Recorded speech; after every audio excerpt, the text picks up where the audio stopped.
Sementara kita semua sedang tidur, tampaknya operasi militer baru Amerika Serikat telah dimulai di kawasan Karibia. Pemerintahan Donald Trump telah mengajukan tuduhan terhadap mantan Presiden Kuba, Raul Castro, terkait perannya dalam penjatuhan 2 pesawat sipil pada tahun 1996 yang mengakibatkan kematian warga Amerika. Castro dituduh bersekongkol untuk membunuh warga negara Amerika Serikat. Dan sekarang, para pengacara dan militer meyakinkan bahwa ini hanyalah dalih belaka untuk memulai operasi militer terhadap Kuba, seperti yang terjadi di Venezuela pada Januari tahun ini. Pada waktu yang sama, di hari yang sama, gugus tempur kapal induk Angkatan Darat Amerika Serikat tiba di Laut Karibia dan mengarahkan sasarannya ke Kuba. Sementara itu, Donald Trump sendiri sehari sebelumnya secara langsung menyatakan bahwa dia siap menyatakan perang terhadap Kuba, karena rezim di pulau tersebut tidak siap untuk diplomasi.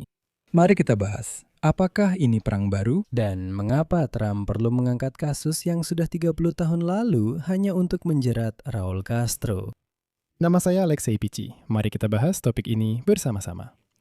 Tapi sebelum kita mulai, saya minta kalian untuk subscribe ke channel YouTube ini, like videonya, dan tulis komentar apa saja dari kalian. Dan teman-teman, jangan lupa subscribe ke kanal Telegram saya, Pichi News. Linknya ada di deskripsi video ini. Dan juga di deskripsi video ini ada link ke channel YouTube saya yang sepenuhnya berbahasa Ukraina. Jadi, jika kalian ingin menonton episode khusus saya dalam bahasa Ukraina, jangan lupa untuk berkunjung dan subscribe. Dan dukunglah channel YouTube yang benar-benar baru dan sepenuhnya berbahasa Ukraina.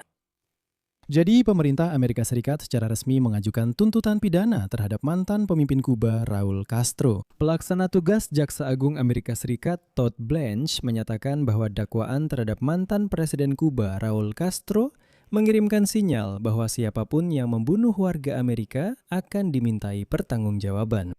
Dia menyatakan bahwa dakwaan ini menandai kasus pertama dalam hampir 70 tahun di mana para pemimpin tinggi Kuba didakwa oleh Amerika Serikat atas kematian warga Amerika.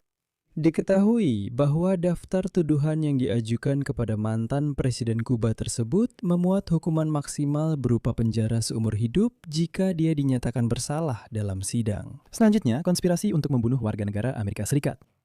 Presiden Kuba saat ini, Miguel Diaz-Canel, sudah menyatakan bahwa tuduhan yang diajukan Amerika Serikat terhadap pendahulunya, Raul Castro, adalah, kutipan, manuver politik yang tidak memiliki dasar hukum apapun dan hanya dimaksudkan untuk membenarkan agresi Amerika Serikat terhadap negaranya. Selanjutnya, pernyataan Miguel Diaz-Canel secara harfiah. Tuduhan yang diarahkan kepada Jenderal Angkatan Darat Raul Castro Ruz yang baru saja diumumkan oleh pemerintah Amerika Serikat hanya menunjukkan kesombongan dan kekecewaan yang dirasakan oleh para perwakilan imperium akibat keteguhan revolusi Kuba serta persatuan dan kekuatan moral dari para pemimpinnya. Amerika Serikat berbohong tentang peristiwa yang terkait dengan penembakan jatuh pesawat pada tahun 1996. Di mana di dalamnya terdapat anggota organisasi Brothers to the Rescue, yang menurutnya adalah organisasi narkoteroris.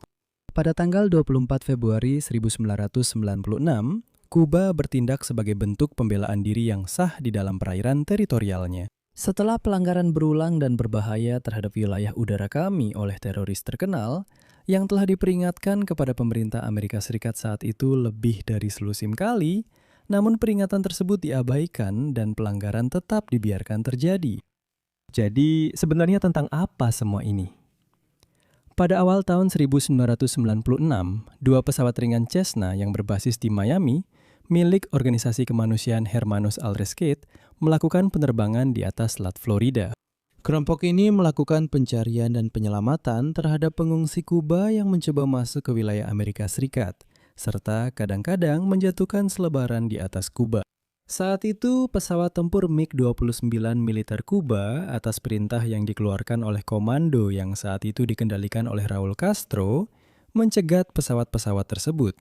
Pesawat-pesawat itu ditembak jatuh dengan rudal udara ke udara. Penyelidikan menetapkan bahwa serangan terjadi di atas perairan internasional, meskipun Kuba mengklaim bahwa pesawat-pesawat itu berada di wilayah udaranya. 4 orang tewas, 3 diantaranya adalah warga negara Amerika Serikat. Pemerintah Kuba saat itu tidak senang dengan organisasi ini karena tantangan terbukanya terhadap rezim Castro dan dukungannya terhadap protes di negara itu melalui pengiriman bantuan. Kembalinya pemerintah Kuba ke Kuba. Pejabat pemerintah Kuba merancang rencana yang disebut Operasi Escorpion untuk membalas dendam dan menakut-nakuti komunitas imigran Kuba. Dalam dakwaan disebutkan bahwa pemerintah Kuba yang dipimpin oleh Castro menyusupkan mata-mata ke dalam organisasi Brothers to the Rescue. Dan menurut jaksa, Castro lah yang memberikan perintah kepada Angkatan Udara Kuba, perintah untuk menembak jatuh pesawat sipil dengan sepenuhnya mengetahui siapa saja yang berada di dalamnya. Dan tepat pada hari ketika jaksa Amerika Serikat mengajukan dakwaan terhadap Castro, sebuah kapal induk Amerika tiba di Laut Karibia. Kebetulan, saya rasa tidak. Militer Amerika mengumumkan kedatangan gugus tempur kapal induk Nimitz yang terdiri dari kapal induk, sayap udaranya, dan setidaknya satu kapal perusak dengan rudal kendali. Pada akhirnya, pejabat Kuba menganggap dakwaan terhadap Castro sebagai persiapan untuk intervensi militer. Dan itu masuk akal. Donald Trump berulang kali menyatakan kemungkinan membuat kesepakatan yang bisa mencegah serangan Amerika Serikat ke pulau komunis tersebut. Berikut kutipannya. Saya bisa membuat kesepakatan terlepas dari apakah kalian mengganti rezim atau tidak. Itu adalah rezim yang kejam dan mereka telah membunuh banyak orang. Tapi itu adalah negara yang benar-benar membutuhkan bantuan. Mereka tidak bisa menyalakan lampu, tidak bisa makan. Kita tidak ingin melihat hal seperti itu. Dan inilah blokade minyak terhadap Kuba yang diberlakukan oleh pemerintahan Trump semakin mendorong pulau itu ke ambang krisis ekonomi dan kemanusiaan. Sanksi terhadap perusahaan asing yang berbisnis dengan pemerintah Kuba juga memaksa beberapa perusahaan pelayaran yang mengimpor makanan ke Kuba untuk mengumumkan penghentian operasinya. Kekurangan listrik yang semakin parah dan pemadaman listrik telah memicu beberapa protes anti pemerintah. Sesuatu yang biasanya tidak ditoleransi oleh pihak berwenang Kuba. Dan tidak heran kepala CIA Radcliffe baru-baru ini datang ke Kuba. Dan sekarang, tuduhan yang diajukan kepada Raul Castro yang memimpin angkatan bersenjata Kuba saat kecelakaan pesawat terjadi semakin memanaskan situasi antara para lawan era Perang Dingin ke tingkat yang belum pernah terlihat dalam beberapa dekade terakhir. Tuduhan-tuduhan ini menjadi dasar bagi kemungkinan operasi militer Amerika Serikat untuk mengekstradisi dirinya, seperti yang terjadi pada Nicolas Maduro dari Venezuela, yang kebetulan adalah sekutu dekat Kuba. Namun, berbeda dengan Venezuela, di mana militer Nicolas Maduro menunjukkan pertahanan yang lemah dan dengan mudah dikalahkan oleh pasukan Amerika, serta mantan sekutunya dengan cepat mematuhi tuntutan Donald Trump. Para pendukung Castro kemungkinan besar akan bereaksi jauh lebih agresif. Militer Kuba sudah bersiap untuk menghadapi kemungkinan serangan dari Amerika Serikat. Dan presiden saat ini, Diaz-Canel, telah bersumpah bahwa setiap invasi akan berakhir dengan pertumpahan darah. Itu adalah kutipannya.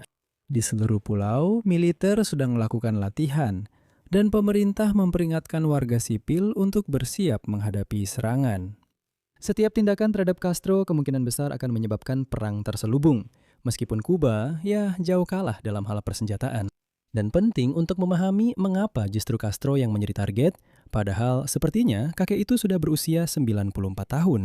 Dan di sini banyak orang mungkin bertanya-tanya, kenapa justru dia? Kenapa Raul Castro, bukan misalnya presiden saat ini? Masalahnya adalah hampir setiap pejabat politik dan militer tinggi dipilih langsung oleh Raul Castro sendiri. Dan Sekretaris Partai Komunis Diaz-Canel menegaskan bahwa semua keputusan penting di Kuba diambil langsung oleh Raul Castro. Jadi untuk dipahami, Raul Castro di Kuba itu seperti pemimpin tertinggi seperti Khamenei di Iran. Di sini saya akan berhenti sejenak, silakan tulis pendapat dan kesimpulan Anda di kolom komentar di bawah episode ini. Jangan lupa subscribe channel ini, tekan lonceng, dan jangan lupa beri like. Jika Anda ingin mendukung kerja kanal YouTube ini, Anda bisa melakukannya secara finansial dengan donasi melalui tautan dan informasi yang ada di deskripsi video ini, atau melalui kode QR yang ada di layar Anda. Dan saya ingatkan, silakan subscribe kanal YouTube saya yang berbahasa Ukraina, tautannya juga ada di deskripsi video ini. Itu saja dari saya, jaga diri Anda, sampai jumpa semuanya.